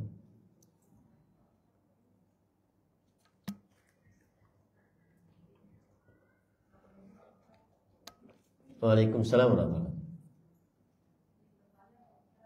Silakan, Bu. Belajar apa, Bu? Tahsin. Oh iya, silahkan. Sepertinya guru tahunnya itu selalu ingin saya ngasih infak sebanyak-banyaknya itu, dan kencengan dan ketika subuh datang terus setergen-tergen suruh nambahin udah saya lakukan. Kelihatannya beliau itu kurang, jadi apa saya berubah. Jadi saya sekarang berat di Taksin, saya pikir gini, saya udah bisa baca Quran, saya dosa nggak Pak Ustadz saya. Sedangkan infak itu kan bukan situ aja gitu, ada tempat lain, ada apa. Jadi sekarang beliau berubah sama saya, ya apakah saya setuju, terus saya berdosa berarti Taksin, ya karena itu Pak Ustadz lain gitu jadinya. Sudah berubah ya? Iya, karena melihat keadaan suami saya nggak pengen hidupin Pak Ustadz, maksudnya ya kan tempat buat satu tempat tuh Pak Ustadz. Iya. Saya mikir mau dosa bagaimana gitu. Iya. Assalamualaikum Pak Ustadz. Waalaikumsalam warahmatullahi wabarakatuh. Sebenarnya lari kepada hukum asal Ibu. Ada beberapa hukum asal yang harus diperhatikan di situ. Yang pertama hukum asal bersedekah. Sedekah dengan zakat berbeda. Zakat itu adalah sedekah yang wajib. Sedangkan sedekah adalah pemberian berharap pahala dari Allah Subhanahu wa taala. Dan itu hukumnya sunnah. Dan itu hukumnya anti binafs. Karena kerelaan diri. Kalau dikatakan itu sebagai harta sedekah, maka sesuai dengan kemampuan ibu memberi. Baik. Kemudian hukum asal dari mengambil upah atas pengajaran Al-Quran, maka boleh. Inna ahaqqu ma akhadtum ajran kitabullah. Sesungguhnya yang paling berhak kalian ambil upah atasnya adalah pengajaran terhadap Al-Quran. Tapi bukan berarti kebolehan ini kemudian dia gunakan untuk memperkaya diri. Ya. Artinya kapan dia mengajari orang Al-Quran, lalu dia dikasih orang, maka boleh dia ambil. Jangan dia mematok. Bu, saya mau ngajar, asalkan ibu kasih 12 juta per bulan. Ini ngalah-ngalahin PNS ya. Nah itu, contohnya seperti itu. Jadi kalau seandainya dikasih, maka boleh diambil. Ya, boleh diambil. Bahkan dia berhak untuk mengambilnya. Tetapi untuk mematok, kemudian menghargai satu huruf, Bismillahirrahmanirrahim, Bu, 19 huruf, satu hurufnya 100.000. Ini contoh ya Bu ya. Maka pada saat itu akan menjadi komersil, ini tercela. Ya, tetapi asal hukumnya dia mengambil upah atau mengambil uang pemberian dari dia mengajarkan Al-Quran tidak mengapa, tidak tercela.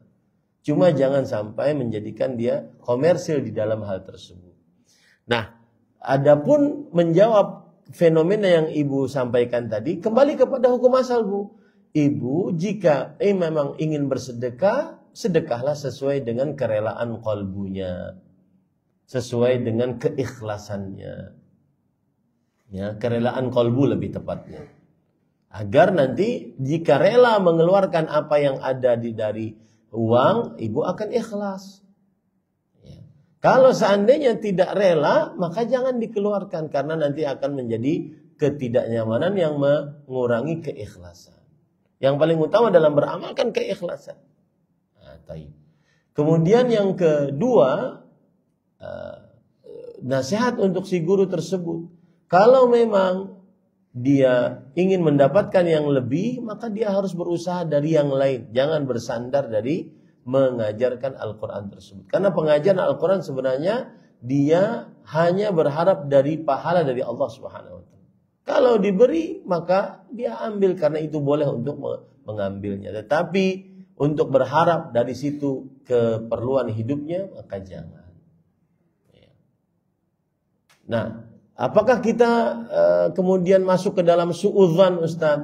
Jawabannya tergantung perasaan ibu bagaimana. Ini orang kayaknya ngambil untung nih dari kita. Ya. Nah, maka seperti yang saya ungkap tadi, beri sesuai dengan kerelaan ibu. Habis itu, kalau seandainya ibu merasa sepertinya dia sudah menyusahkan kita atau lebih memberatkan kita, setelah diberi kau malah minta ini, maka pada saat itu ibu terserah apakah mau memberi ataukah terus ngaji sama dia ataukah yang lain. Pilihannya pada keputusan ibu. Nah, seperti itu. Kita tidak suudzon, akan tetapi merasa agak berat. Ya sudah, berarti kita putuskan untuk belajar dengan orang tersebut. Cuma saya berpesan kepada kaum muslimin agar saling ta'awun 'alal birri wat taqwa. Saling tolong-menolong dalam kebaikan dan ketakwaan. Mungkin ustadznya ditanya, "Ustadz, ada keperluankah ini Ustadz?" Mungkin Ustadz lagi sedang ada keperluan, misalkan istri lagi hamil, mau melahirkan, banyak yang dipikirkan, atau Ustadz malah ingin poligami. Ini menghidupi diri sendiri agak susah, apalagi poligami. Karena sebagian laki-laki itu kadang-kadang merasa terpanggil dengan janda. Ini repot. Dia tidak melihat kemampuannya, cuma merasa terpanggil. Ada sebagian orang yang kadang-kadang, ini cerita saja, ada sebagian orang yang kadang-kadang baru promosi belum jadi. Promosi menjadi kepala sekolah TK. Sudah sebar status kemana-mana. Saya adalah calon kepala sekolah TK. Kalau ada yang ingin mungkin mengajukan diri, dipersilahkan. Baru calon, belum jadi. Itu dia. Maka jadi mungkin ibu lebih baik kita berbaik sangka kepada orang mengajari Al-Quran. Ustaz, ada keperluankah? Kemudian, oh iya Bu, ada ini keperluan. Iya, ini Ustaz, kami bisanya cuma segini. Mohon maaf ya Ustaz. Gitu. Itu lebih baik. Karena didasari atas dasar ta'awun 'alal birri wat taqwa. Dan juga kita tidak bersuudzon kepada orang. Cuma saya sering menasihatkan kepada yang berjalan di jalan dakwah, seperti pengajar, pendakwah, guru, kalau ingin kaya jangan jadi pendakwah. Jangan jadi guru ngaji. Jadi pengusaha batubara sana. Ya, tambang, ya. Jangan jadi, karena nggak bisa nyari kekayaan dari sini, nggak bisa. Memang sudah seperti itu, ya, tidak bisa seperti itu. Nyari kekayaan dari sini tidak akan pernah ada. Ya, harus mobilnya sekian, harus ini sekian, tidak bisa. Nah, ini juga yang kadang-kadang menjadikan sebagian orang yang belajar agama malas berdakwah. Kenapa? Orientasinya dunia. Setelah kuliah jauh-jauh ke Timur Tengah misalkan, malas pulang. Kenapa? Karena bekerja di sana dapat gaji besar. 40 juta per bulan, saya dengarnya seperti itu. Dapat gaji besar, malas berdakwah. Ya. Nah, itu kembali kepada permasalahan qalbu masing-masing. Demikian. Begitu Ibu, wallahu a'lam. Ada lagi? Silakan. Bismillah, semoga Allah Ta'ala senantiasa merahmati Ustaz dan keluarga Ustaz Jamaah. Ustaz, kami memiliki kerabat yang seringkali zalim dengan harta atau hak orang lain, termasuk zalim di luar harta, merusak nama baik dan berbohong. Saat ini kami memutuskan untuk memboikot mereka karena sikap mereka yang terakhir ini sangat zalim. Mereka berusaha mengambil sesuatu yang sepenuhnya bukan milik mereka, namun menggunakan jalur hukum untuk menghalalkannya, dan beberapa sikap lainnya. Tetapi di satu sisi sering terbesit rasa bersalah dari kami, bahwa kami yang telah Allah berikan taufik mengenal sunnah, ilmu agama dalam beberapa kesempatan kurang hikmat mendakwahi mereka. Selama berhubungan dengan mereka, kami berusaha untuk selalu baik, meskipun tidak selalu sempurna membantu kekuatan mereka yang bisa kami bantu.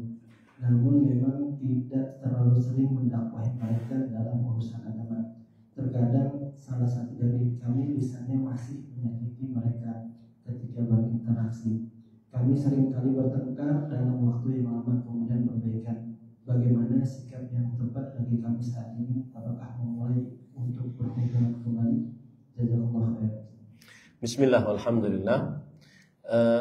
Nasihat saya adalah tetap menyambung hubungan rahim. Apalagi itu rahim ya. Rahim bukan hanya sekedar kerabat. Rahim itu adalah hubungan darah dekat. Misalkan nih rahim saya ke atas bapak, ibu, kakek, nenek, baik dari bapak, baik dari ibu. Terus ke atas itu rahim namanya. Dan ke bawah anak, cucu, cicit, kemudian ke samping saudara, saudari, kakak, adik, sekandung, sebapak, seibu. Kemudian ke atas samping paman, bibi, baik saudara bapak, saudari bapak, atau paman, bibi, saudara bapak, saudari ibu, saudara ibu, ya. Atau keponakan kita. Baik itu saudara sekandung, anak dari saudara sekandung, anak dari saudara sebapak, anak saudara ibu. Itu rahim-rahim semua. Jangan pernah diputuskan. Karena Rasul sallallahu alaihi wasallam bersabda, "La yadkhul jannata qati'u rahim." Tidak masuk ke dalam surga yang memutuskan hubungan rahim. Tapi Ustaz dia berbuat zalim kepada kita, maka jauhi kezalimannya, tapi tidak memutuskan hubungan rahim. Ya. Jangan sampai dia bisa berbuat zalim kepada kita, tapi tidak memutuskan hubungan rahim. Rasulullah sallallahu alaihi wasallam juga bersabda, "Innallaha la yu'akhiru al-ajal wa yazidu fil umur al-bir wal as-silah." Allah tidak mengurangi ajal dan tidak menambahkan umur kecuali dalam dua hal: berbuat kebajikan dan menyambung hubungan rahim. Dan tidak ada dosa yang lebih segera Allah Subhanahu wa taala ingin segerakan di dunia siksanya kecuali, dan juga disediakan siksanya di akhirat, kecuali memutuskan hubungan rahim. Maka saya berpesan, bersabarlah dengan rahim-rahimmu, jangan putuskan hubungan rahimmu. Kalau seandainya ada begini Ustaz, kita berusaha menyambung hubungan rahim, tapi dia malah berbuat buruk kepada kita, dia malah memutuskan hubungan rahim kita, maka teruslah berbuat baik. Karena Rasulullah SAW bersabda, "Ka'anna tusiffuhumul mal." Jadi ada orang bercerita kepada Rasulullah, "Wahai Rasulullah, saya menyambung hubungan rahim, tetapi mereka memutuskan hubungan dengan saya. Saya berbuat baik kepada mereka, tetapi mereka berbuat buruk kepada saya. Apa yang harus saya lakukan?" Kata Rasulullah SAW, "Jika engkau mendapati seperti yang engkau sebutkan itu, faka'anna tusiffuhumul mal." Seakan-akan engkau memberikan pasir panas kepada mereka. Artinya mempermalukan mereka. Ini menunjukkan bahwa tetaplah berbuat menyambung hubungan rahim dengan mereka. Meskipun mereka berbuat buruk kepada kita. Ada faedah menarik, saya pekan yang lalu ke Madinah. Kemudian dan subhanallah, Allah mengabulkan permintaan saya. Di akhir-akhir penghujung seperti ini sudah tidak bawa lagi jamaah, jadi berumrohnya cuma berdua saja.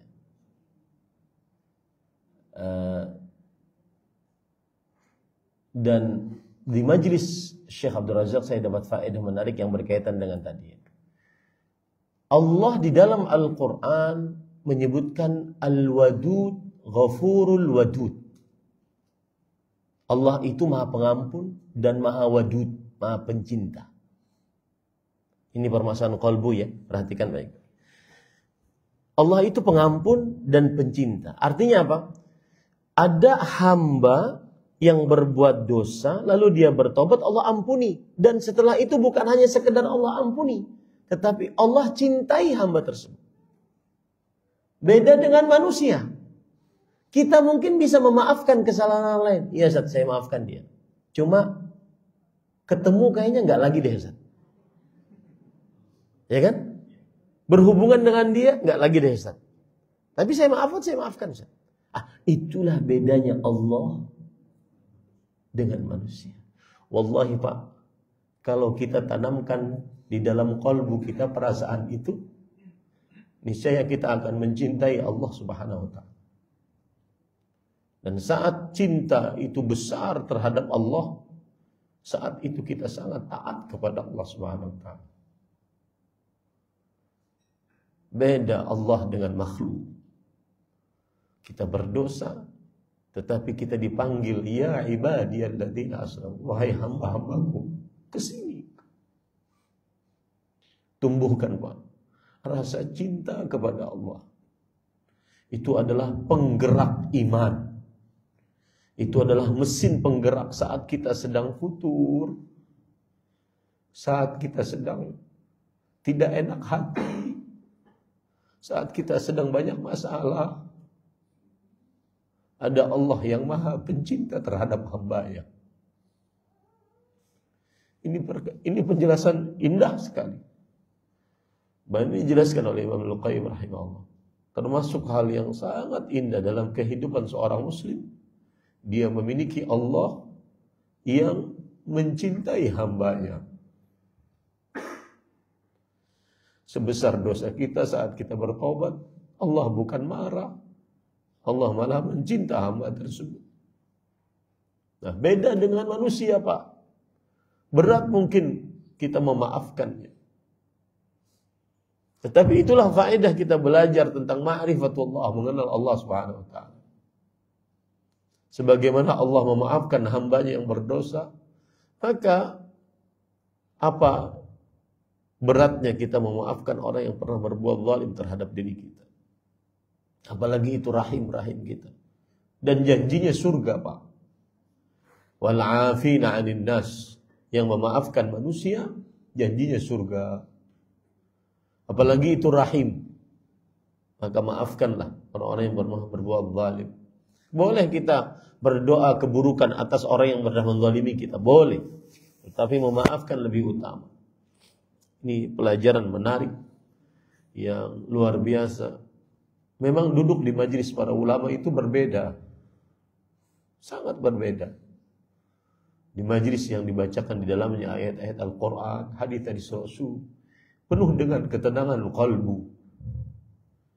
Kita ini Pak sekarang mengenal sunnah.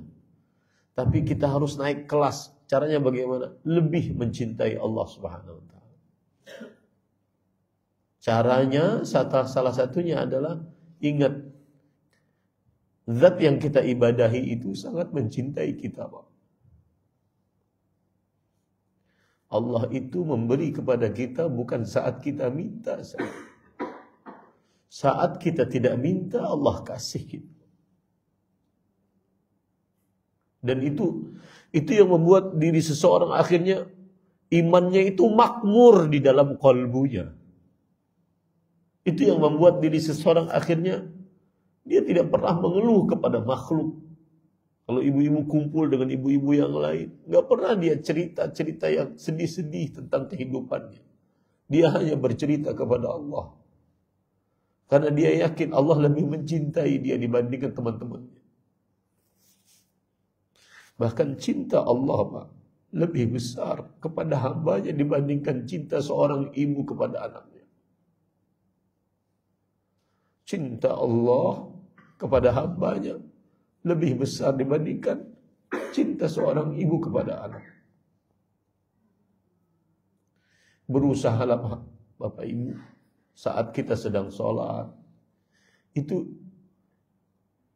yang menggerakkan kita sholat tersebut bukan hanya gerakan biasa, tapi kolbu kita yang bergerak.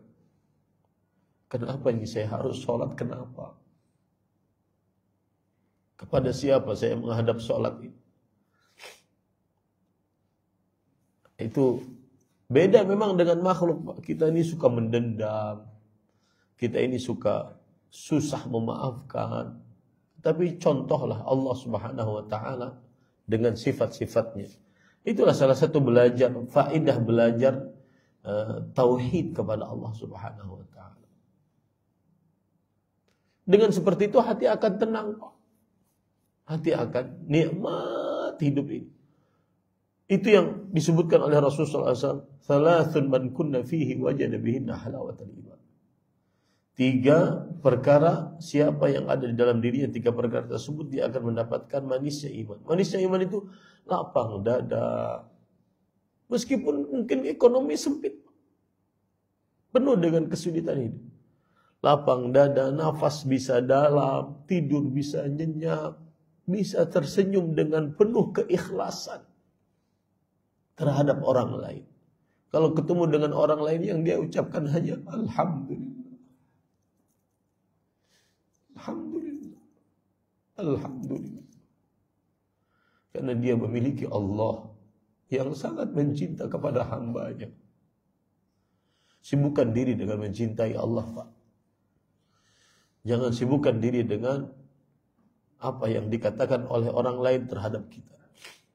Tetapi sibukkan diri dengan penilaian Allah terhadap kita. Bagaimana Allah menilai kita. Niscaya kita akan tenang, hidup nyaman. Tapi dia Ustaz sudah menzalim, iya. Tapi Allah menyukai orang yang memaafkan. Cintai Allah.